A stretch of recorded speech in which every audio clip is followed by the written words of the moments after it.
அனைவருக்கும் வணக்கம். இன்னைக்கான ஃபர்ஸ்ட் பாலிட்டி கொஸ்டின் என்னன்னா, what are the ways of losing Indian citizenship of India prescribed by the citizenship act 1955. So Indian citizenship act 1955 மூலமா ஒரு இந்திய குடியுரிமை எப்படிலாம் அவங்களுடைய குடியுரிமையை இழக்க நேரிடும் கேட்குறாங்க. ஸோ இந்தியன் சிட்டிசன்ஷிப் பிரகாரம் 3 வழியா ஒரு குடிமகன் அவங்களுடைய குடியுரிமையை இழக்க நேரிடும். First renunciation, second termination, third deprivation. Renunciation என்னன்னா, ஒரு இந்திய குடிமகன் இன்னொரு நாட்டுடைய குடியுரிமை வாங்கணுன்றதுக்காக இந்திய குடியுரிமை வேண்டாம் அப்படின்னு சொன்னாங்கன்னா அதை ரெனவுன்சியேஷன் சொல்லுவாங்க. ஸோ அப்படி செய்யற பட்சத்தில் அவங்களுடைய மைனர் சைல்டுக்கும் குடியுரிமை ரத்து செய்யப்படும். அதுக்கப்புறம் இந்தியா வார்ல இருக்கிற ஒரு கண்ட்ரி கூட இவங்க போயிட்டு அவங்களுடைய சிட்டிசன்ஷிப் வாங்கணும் அப்படின்னாலும் சென்ட்ரல் கவர்மெண்டால இது கொஞ்ச நாளைக்கு தள்ளி வைக்கப்படும். அதுக்கப்புறம் டெர்மினேஷன் என்னன்னா, இப்போ அவங்களே போயிட்டு இன்னொரு நாட்டுடைய குடியுரிமை வாங்கிட்டாங்க அப்படின்னா இந்தியாவே இவங்களுடைய குடியுரிமை ரத்து செஞ்சிருவாங்க. ஸோ இவங்க போயிட்டு இன்னொரு நாட்டுடைய குடியுரிமை இந்தியாவுக்கு தெரியாம வாங்கும்போது இந்தியாவில் அவங்களுடைய குடியுரிமையை ரத்து செஞ்சிருவாங்க. ஸோ அதை டெர்மினேட் அப்படின்னு சொல்லுவாங்க. இது ரெண்டுமே, ரெனவுன்சியேஷன், டெர்மினேஷன், இது ரெண்டுமே இந்தியா ஒரு கண்ட்ரி கூட வார் செஞ்சுட்டு இருந்தாங்க அப்படின்னா அந்த நேரத்தில் குடியுரிமையை ரத்து செய்ய மாட்டாங்க. ஸோ அதுக்கப்புறம் டிப்ரிவேஷன் அப்படின்றது என்னன்னா, ஒரு இந்திய குடிமகன் 2 வருஷத்துக்கு மேல வெளிநாட்டுல ஏதோ ஒரு நாட்டுல ஜெயில இருந்தாருன்னா அவங்களுடைய குடியுரிமை இந்தியா ரத்து செஞ்சிருவாங்க. அதுக்கப்புறம் 7 வருஷம் தொடர்ந்து இந்தியாவுக்கே வரல, இந்தியாவோட குடிமகன் வெளிநாட்டுக்கு போயிட்டு 7 வருஷம் தொடர்ந்து வரவே இல்லை அப்படின்னா அவங்களுடைய குடியுரிமை ரத்து செஞ்சிருவாங்க. இல்ல இந்தியாவுக்கு எதிராக இந்தியா வார்ல இருக்கிற ஒரு கண்ட்ரிக்கு அம்யூனேஷன் சப்ளை பண்றது, ட்ரேட் மூலமா சில விஷயங்கள் பண்றது, இதெல்லாம் பண்ணாங்க அப்படின்னா அவங்களுடைய குடியுரிமையை ரத்து செஞ்சிருவாங்க. ஸோ 7 வருஷம் வெளிநாட்டுல இருந்தா ரத்து செஞ்சிருவாங்கன்னு சொன்னால. ஸோ அது எப்படின்னா, 7 வருஷம் ஒரு ஸ்டூடெண்டா போயிட்டு வெளியே படிக்கிறாங்க அப்படின்னா அந்த ஸ்டூடெண்ட்ஸ்க்குலாம் சிட்டிசன்ஷிப் கேன்சல் பண்ண மாட்டாங்க. அதுக்கப்புறம் இந்தியாக்காக ஒருத்தர் 7 வருஷம் வெளியே போய் வேலை செய்கிறாரு அப்படின்னா அவங்களுடைய சிட்டிசன்ஷிப்போ ரத்து செய்ய மாட்டாங்க. ஸோ இப்படிலாம் ஒரு குடிமகன் அவங்களுடைய சிட்டிசன்ஷிப்பை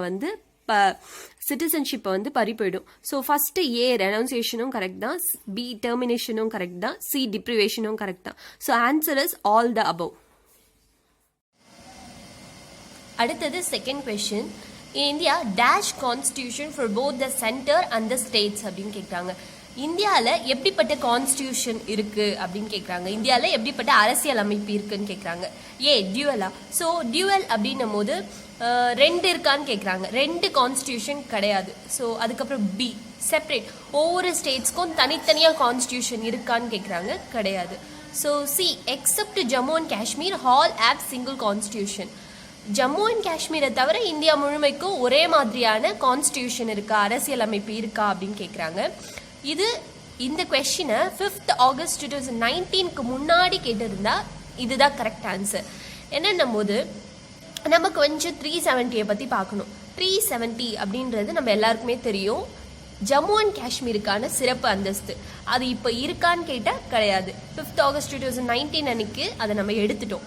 ஸோ 370 அப்படின்னும் போது நம்ம கொஞ்சம் ஹிஸ்ட்ரியை பார்க்கும்போது இந்தியாவுக்கு சுதந்திரம் கிடைச்சப்ப நிறைய பிரின்ஸ்லி ஸ்டேட்ஸ் இந்தியாவில் இருந்தாங்க. ஸோ 552 பிரின்ஸ்லி ஸ்டேட்ஸ் இருந்துச்சு. ஸோ அது எல்லாத்தையுமே இந்தியாவுக்குள்ளே இணைச்சிட்டாங்க. அப்போது ஒரு 3 பிரின்ஸ்லி ஸ்டேட்ஸ் மட்டும் இந்தியா கூட இணையில, காஷ்மீர், ஜுனாகத், ஹைதராபாத் அப்படின்னு சொல்லிட்டு.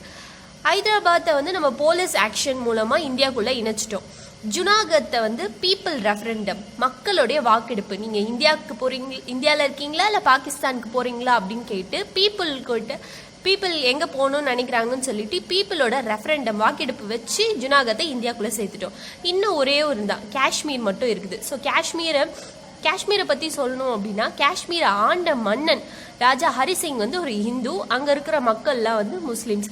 ஸோ அவங்க இந்தியா கூட இருக்கணும்னு நினைக்கல, பாகிஸ்தான் கூட போகணும்னு நினைக்கல. சரி நம்ம ஒரு தனி நாடாவே இருந்துடலாமே அப்படின்ற ஒரு எண்ணத்தில் இருக்கிறாங்க. இந்த சமயத்தில் தான் பாகிஸ்தான் என்ன பண்ணுறாங்கன்னா உள்ளுக்குள்ளே போய் பிரச்சனையை பண்ணுறாங்க. ஸோ காஷ்மீர் என்ன பண்ணுறாங்கன்னா ஹெல்ப்புக்கு வராங்க. யார்கிட்ட? நம்ம இந்தியா கிட்ட. ஸோ இந்தியா என்ன பண்ணுறாங்க, நம்ம நேரு என்ன பண்ணுறாருன்னா, நீங்கள் இந்தியா கூட இணைஞ்சிக்கிறேன்ட்டு ஒரு சைன் போடுங்க, நான் கண்டிப்பாக உங்களுக்கு உதவுறேன் அப்படின்னு சொல்கிறாரு. சரி நாங்கள் கண்டிப்பாக இந்தியா கூட இணைஞ்சிக்கிறோம், ஆனால் சில ரெஸ்ட்ரிக்ஷனோட அப்படின்னு சொல்லிட்டு ராஜா ஹரிசிங் சொல்கிறாரு. அப்போ அவங்க சொல்கிற ரெஸ்ட்ரிக்ஷன்ஸ் தான் என்னென்னா, நாங்கள் தனியாக எங்களுக்குன்ட்டு ஒரு கான்ஸ்டியூஷன் வச்சுப்போம், நாங்கள் தனியாக தான் ஃப்ளாக் வச்சுப்போம், எங்களுக்குன்னு தனியாக தான் எல்லாமே இருக்கும், நாங்கள் இந்தியாவில் ஒரு ஸ்டேட்டாக இருந்தாலும் ஒரு தனி கண்ட்ரி எப்படி இருக்குமோ அந்த மாதிரி தான் நாங்கள் இருப்போம் அப்படின்னு சொல்லிட்டு. ஸோ இந்த 370 ஆர்டிக்கலில் நம்ம அவங்களுக்கு என்னென்ன சலுகைகள்லாம் கொடுத்துருக்கோம் அப்படின்னா, அவங்களுக்குன்னு தனியாக ஒரு கான்ஸ்டியூஷன், இந்தியா முழுமைக்கும் ஒரு கான்ஸ்டியூஷன் இருக்கும், அவங்களுக்குன்னு தனியாக ஒரு கான்ஸ்டியூஷன். இந்தியாவில் என்ன அமெண்ட்மெண்ட் பண்ணாலும், சட்ட திருத்தம் பண்ணாலும் அவங்களுடைய ஸ்டேட் லெஜிஸ்லேச்சரில் போயிட்டு அது பாஸ் ஆனால் தான் அவங்களுக்கு அது வந்து அவங்களுடைய ஜம்மு அண்ட் காஷ்மீர் பீப்புளுக்கு அது அப்ளிகபிள் ஆகும். ஸோ அதுக்கப்புறம் அங்கேருந்து இங்கே ஒருத்தர் வந்து எந்த சொத்து வேணாலும் வாங்க முடியும், ஆனால் நம்ம போயிட்டு அங்கே எந்த ப்ராப்பர்ட்டியும் வாங்க முடியாது ஜம்மு அண்ட் காஷ்மீரில். அதே மாதிரி அங்கே இருக்கிற ஜம்மு அண்ட் காஷ்மீரோட ஒரு பொண்ணு இந்தியாவில் எங்கேயோ கல்யாணம் பண்ணிக்கிட்டா கூட அவங்களாலையும் ஜம்மு அண்ட் காஷ்மீரில் அதுக்கப்புறம் நிலம் வாங்க முடியாது. ஸோ இந்த மாதிரி நிறைய ரெஸ்ட்ரிக்ஷனோட தான் ஜம்மு அண்ட் காஷ்மீர் இந்தியா கூட இணையுது. ஸோ அப்படி என்னைக்கு அவங்களுக்கான ஒரு அரசியல் அமைப்பை வந்து அவங்க எடுத்துக்கிட்டாங்க அப்படின்னா 17 நவம்பர் 1956. அது என்னைக்கு நடைமுறைக்கு கேம் இன்டு ஃபோர்ஸ் என்னைக்கு வந்துச்சு அப்படின்னா 26 ஜான் 1957.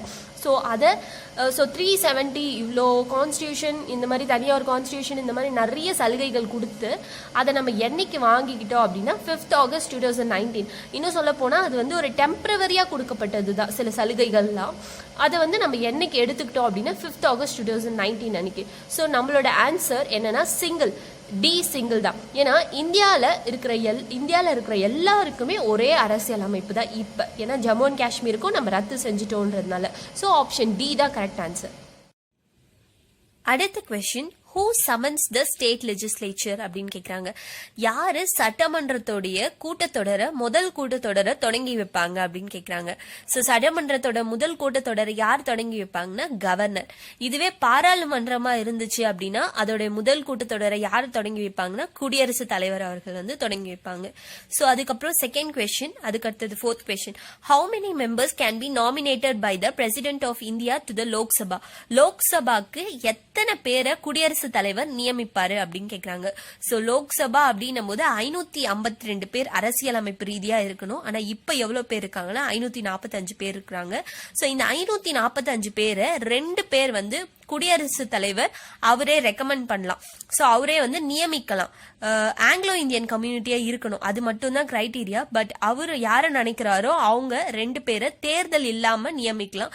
இதுவே ராஜ்யசபா அப்படின்னா அந்த 245 பேர்ல 12 பேர் சமூக சேவை, விளையாட்டு, இந்த மாதிரி சில துறைகள்ல சிறந்து விளங்குற ஒரு 12 பேரை ராஜ்யசபாக்கு அவர் நியமிக்கலாம். சோ இங்க கொஸ்டின் என்னன்னா, லோக்சபால குடியரசுத் தலைவர் எத்தனை பேரை நியமிக்கலாம் அப்படின்னு கேக்குறாங்க. சோ 2 பேரை அவர் நியமிக்கலாம். அடுத்த question, money bill can be introduced in அப்படின்னு கேக்குறாங்க. சோ பண மசோதா அப்படின்னும் போது ஆர்டிகல் 10. சாதாரண மசோதாக்கும் இந்த மசோதாக்கும் நிறைய டிஃபரன்ஸ் இருக்கு. சாதாரண மசோதான்னும் போது எங்க வேணாலும் நம்ம இனிஷியேட் பண்ணலாம். ஆனா பண மசோதாவை லோக்சபால மட்டும் தான் இனிஷியேட் பண்ண முடியும். So answer only in Lok Sabha. So பண மசோதா அப்படின்னும் போது பார்லிமெண்ட்ல 2 அவை இருக்கு, மேலவை கீழவை அப்படின்னு சொல்லிட்டு. இதுவே சாதாரண மசோதா வந்து எங்க வேணாலும் இனிஷியேட் பண்ணலாம். ஆனா பண மசோதாவை லோக்சபால மட்டும்தான் இனிஷியேட் பண்ண முடியும். அதுக்கும் மேல பண மசோதா அப்படின்னு சொல்லிட்டு ஃபர்ஸ்ட் ஸ்பீக்கர் வந்து பண மசோதா அப்படின்னு சொல்லணும். அதுக்கப்புறம் பண மசோதாவை ப்ரியர் ரெக்கமெண்டேஷன் குடியரசுத் தலைவர் கிட்ட வாங்கணும். குடியரசுத் தலைவர் கிட்ட ப்ரியரா ரெக்கமெண்டேஷன் வாங்கிட்டு தான் வந்து பண மசோதாவை தொடங்கவே செய்யணும். ஏன்னா நம்ம வீட்டுல வந்து இப்போ நம்ம ஃப்ரெண்டு, பக்கத்து வீட்டு ஃப்ரெண்டோ எதிர் வீட்டு ஃப்ரெண்டோ வந்து சக்கரை கேட்கறாங்கன்னா நம்ம எடுத்து கொடுத்துருவோம். இதுவே பணம் கேக்குறாங்க அப்படின்னா நம்ம அப்பா கிட்டயோ அம்மா கிட்டயோ கேட்டு செய்வோம்ல. சோ அதே மாதிரிதான் பண மசோதாவை குடியரசுத் தலைவர்கிட்ட ப்ரியர் ரெக்கமெண்டேஷன் வாங்கிட்டு தான் தொடங்கணும். அதுக்கப்புறம் வந்து லோக்சபால மட்டும் தான் இதை இனிஷியேட் பண்ணணும். லோக்சபால இனிஷியேட் பண்ணி அந்த மசோதா பாஸ் ஆயிடுச்சு அப்படின்னா ராஜ்யசபாக்கு போகும். ஸோ ராஜ்யசபால இந்த மசோதாவை 14 டேஸ் வைப்பாங்க. 14 டேஸ் வச்சுட்டு அவங்க வேணும்னு சொன்னாலும் வேணும் தான், ஆனா வேணான்னு சொன்னாலும் வேணும் தான். ஸோ ஜஸ்ட் ஒரு 14 டேஸ் வைப்போம் அங்க, அவ்வளவுதான். அதுக்கப்புறம் வந்து குடியரசுத் தலைவர் கிட்ட இந்த மசோதா போகும். குடியரசுத் தலைவர் சாதாரண மசோதாவா இருந்துச்சுன்னா வேணும்னு சொல்லலாம், வேணான்னு சொல்லலாம், வித்ஹோல்டு பண்ணி வைக்கலாம், இல்லைன்னா ரிட்டர்ன் அனுப்பலாம். ஆனா பண மசோதாவை இவர் ரிட்டர்ன் மட்டும் அனுப்ப முடியாது. ஏன்னா இவர்கிட்ட தானே ப்ரியர் ரெக்கமெண்டேஷன் வாங்கிட்டு தானே தொடங்கணும். ஸோ இவர் வந்து இந்த பண மசோதாவுக்கு வேணும்னு சொல்ல முடியும், வேணான்னு சொல்ல முடியும், இல்லை வித்தோல்டு கடப்பில் எவ்வளோ நாள் வேணாலும் போட்டு வைக்கலாம், ஆனால் ரிட்டர்ன் மட்டும் பண்ண முடியாது. பட் இவர் வேணான்னு சொல்லிட்டாரு அப்படின்னா ஒரு பண மசோதாவை கொண்டு வரது யாராக தான் இருக்கும்னா ஒரு மினிஸ்டர் மட்டும்தான் பண மசோதாவை கொண்டு வர முடியும். ஸோ ஒரு மினிஸ்டர் கொண்டு வந்த ஒரு பண மசோதா குடியரசுத் தலைவரால் அசென்ட் கொடுக்கல அப்படின்னா கவர்மெண்ட்டே ரிசைன் பண்ணிடணும். ஸோ கவர்மெண்ட்டே ரிசைன் பண்ணிடணும். ஸோ இதான் வந்து மணி பில்லோட ப்ரொசீஜர். ஸோ நம்மளோட ஆன்சர் என்னன்னா money bill only introduce in லோக்சபாவில் மட்டும்தான் இன்ட்ரடியூஸ் பண்ண முடியும். So thank you so much.